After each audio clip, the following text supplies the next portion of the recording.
Howdy folks, I'm Loud Lettuce, lovingly laughing at lackadaisical ladybugs. I'm Amber. And here are more lazy ladybugs for us to laugh at, and we're laughing at them because they just sit around and sleep all day and eat aphids. Very lazy.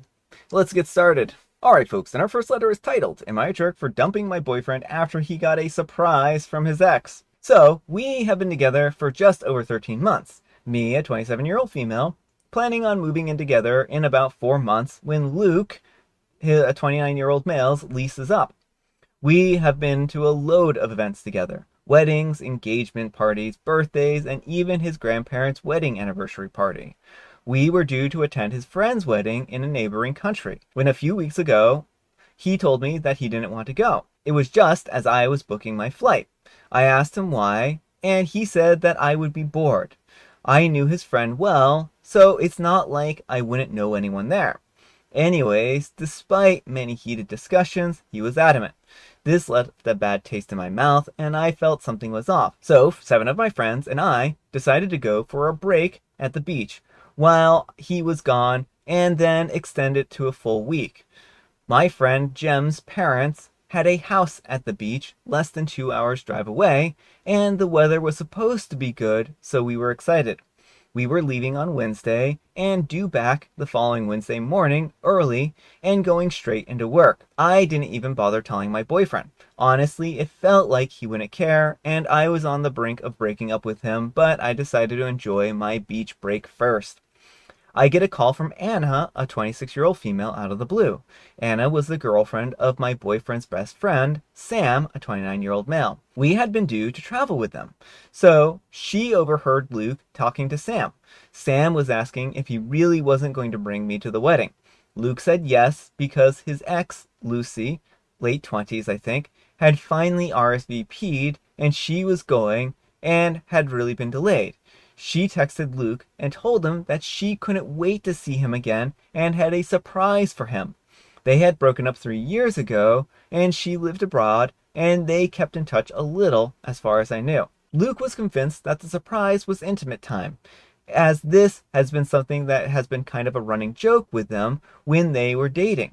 Anyways, he didn't want me there, messing up his chances of being intimate with Lucy. He said that it was a once-off, but he had to do it.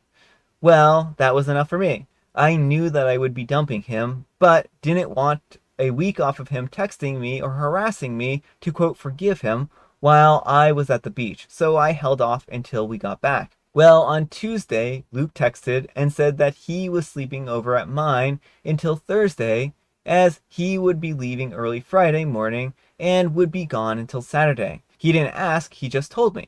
I replied that he couldn't, as I was leaving very early on Wednesday morning for a week's vacation and would see him the next week. Told him not to worry about keeping in touch because I was planning to be phone free on my vacation as much as possible. He asked why I hadn't told him that I was going on vacation, and I just said that I thought I had. He wanted to know who I was going with and 100 other questions, and I told him that we would talk when he got back, that I was busy packing and to enjoy the wedding, and that I hoped it was full of surprises for him. He didn't reply. We had a fantastic vacation. The rain held off, we stayed on the beach all day, and hit the nightclubs and local bars and restaurants at night. I didn't post on social media, but I was tagged in a lot of pictures. He texted me a few times Thursday and Friday, but just general flight, leaving now, and okay, I got here stuff. But on Saturday, the day of the wedding, he really texted me a lot and called a lot. The texts were all how he missed me and made a mistake not bringing me. I didn't reply, and I didn't get to answer any of the calls. Same on Sunday. Then he got home on Sunday night and just wanted to join us at the beach. I told him no, that he would be bored. So on Sunday night, Anna rang me and couldn't stop laughing. His ex Lucy turned up to the restaurant Friday to the group dinner, and her surprise was that she was 7 months pregnant with her new husband's baby, and her shiny new husband was with her. Lucy played a cruel but hilarious prank on him, but it also ended our relationship, but I was grateful to Lucy for showing me who he really was. Luke arrived to mine Wednesday after I got back, and he was love bombing me the whole time, telling me how much he missed me and apologizing again. At that point, I told him that I knew why he didn't bring me, and that his surprise wasn't intimate time, but was a pregnant ex and her husband. So I told him that it was over. He planned to cheat even if he didn't get the chance to. I was laughing at how Lucy pranked him, but honestly, I was still hurting on the inside. He tried to get me to change my mind because he hadn't actually cheated, but I wouldn't. Am I the jerk for dumping him even though he didn't actually cheat? All right, folks, what do you think? No, not the jerk. I think OP 100% made the right move. I mean, it's very clear that he would have cheated on her if he had had the opportunity. Yeah. And that's not someone you want to be in a relationship. It seems I'm sure OP's trust in him is now shattered. How does she know that he won't have another, one off that he needs to get out of his system? Yeah, I mean, that's really what this boils down to. He went out of his way to not invite OP because he wanted to have free time or have a hall pass or whatever you want to call it, right?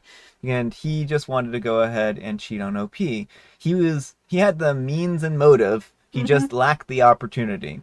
Right. And I mean, I think that this is a lot like those Catch a Predator types of shows where if you think that you're communicating with somebody and you end up like doing something that's like illegal, or you think that you're doing something that's illegal, and the police have enough evidence that you would have committed a crime that like that, then they're still going to charge you and they're still going to throw you in jail, right? I mean, it doesn't matter if how much you lie about how like, oh well, I didn't actually do this crime, right? You still were planning on it. You had the intent to do it. And so I think that's really what it matters here is the intention. He had every intention in the world to cheat on OP. He just couldn't. Right. In relationships, trust is at the core of a healthy relationship. And if you can't trust your partner not to cheat on you, then that's not a solid foundation for a relationship. Yeah. But let me know what you folks think. So anyhow, take care and good luck. Alright folks, and our next letter is titled, Am I a jerk for making my daughter wear dresses every day? And Amber wants to read this one. I have a daughter who's 13.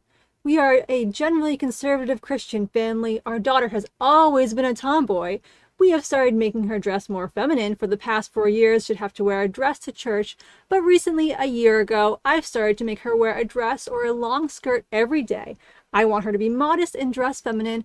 I don't want her to be like a boy or wear crop tops like other girls. I also prohibit her from doing a lot of masculine things. Generally, she hates wearing skirts and dresses. She complains all the time and begs me to wear pants, but I feel like if I give in, I'll open Pandora's box and she'll soon be wearing crop tops and dressing like a boy. I told her she could wear pants under the dress, but she could just not just wear pants. I explained to her that dressing modestly was for her own good, and I was sorry, but she could not wear pants. She's been upset for the last couple of days after I punished her for secretly wearing pants, so am I the jerk? Alright folks, what do you think? Jerk or not the jerk? Yes, OP, you're in the major jerk. You get to go in the centrifuge with a lot of other people. Well, I mean, I think this is one of the situations where like OP has a certain set of beliefs, and I certainly think that they need to reflect and evaluate what they're trying to do to their daughter, right?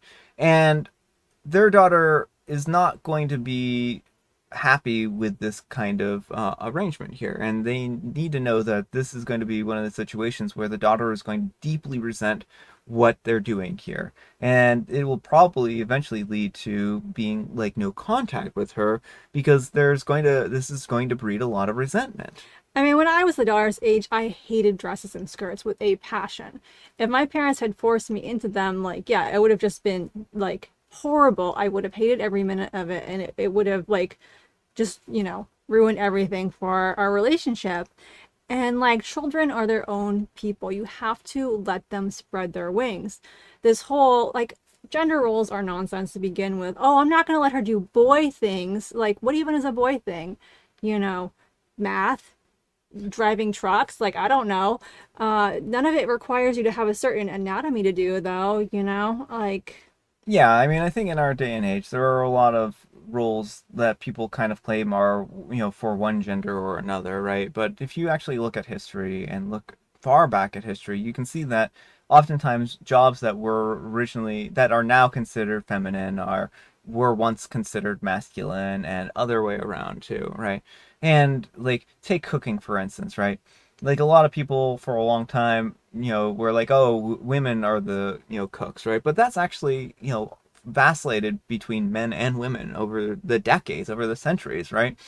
And it really depends on the type of cooking too, right? Whether one person would consider that masculine type of cooking or whatnot, right?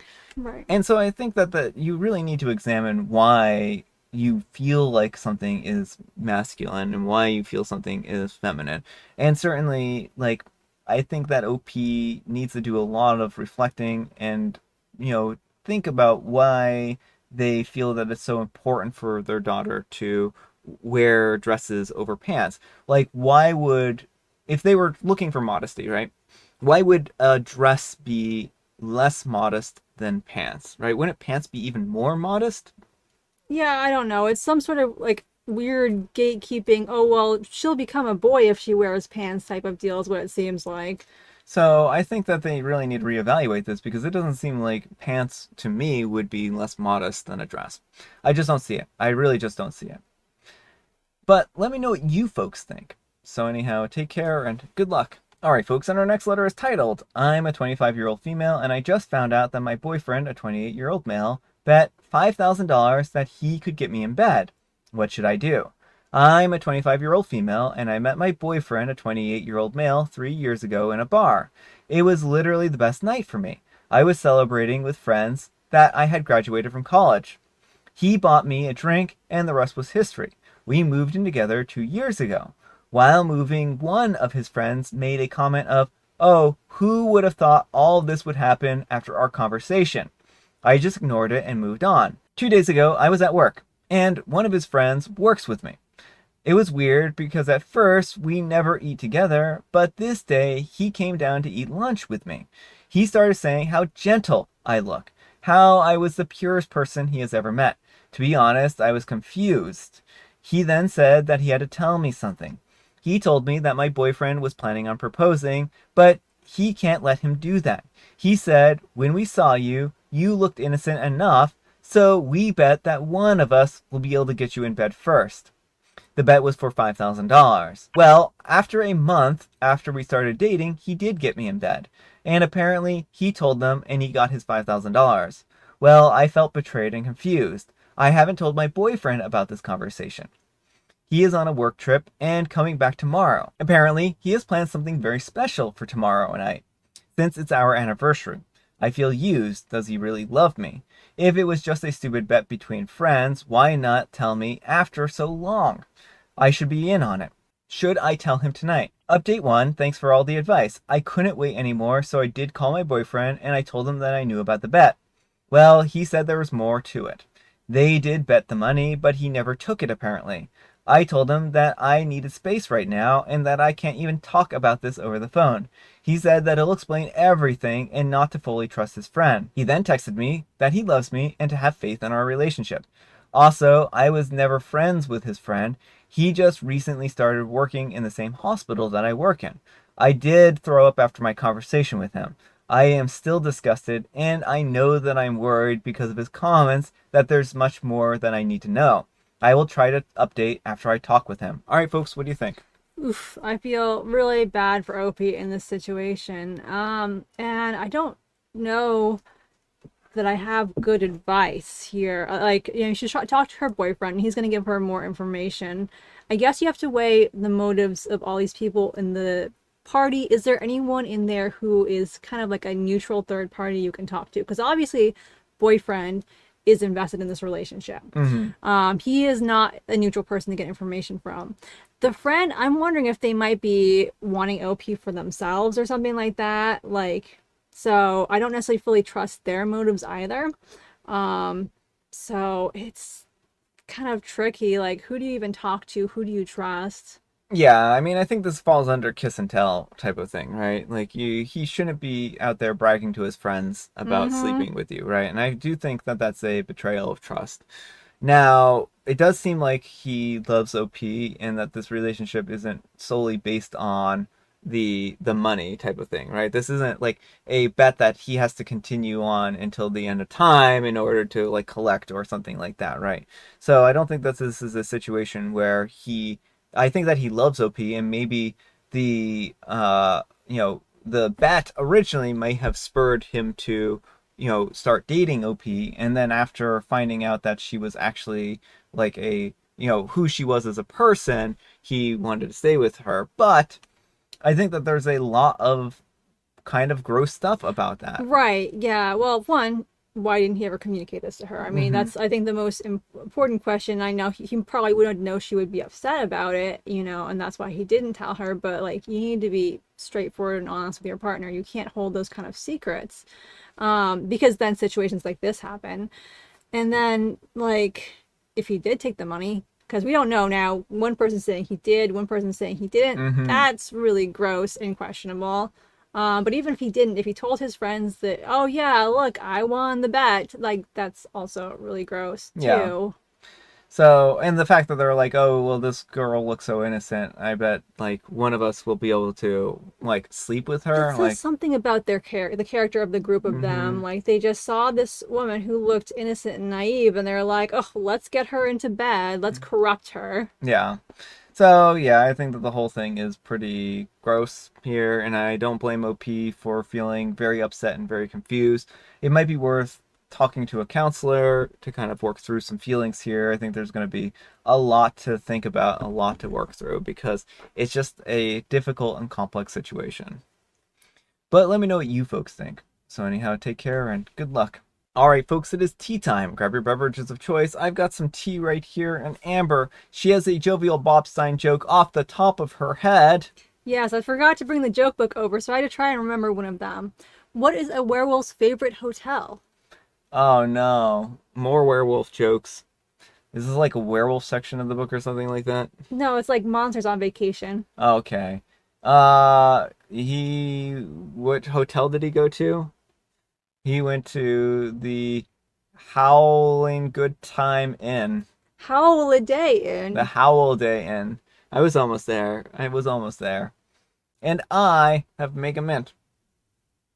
All right, folks, that's all the time we have for today. Thank you so much for watching. Happy Friday, Junior, folks. Happy Friday, Junior. Thanks so much to Amber for joining me today. Thank you for having me. Amber, we need some kind of moral advice and or guidance, and please have it on bets not to take.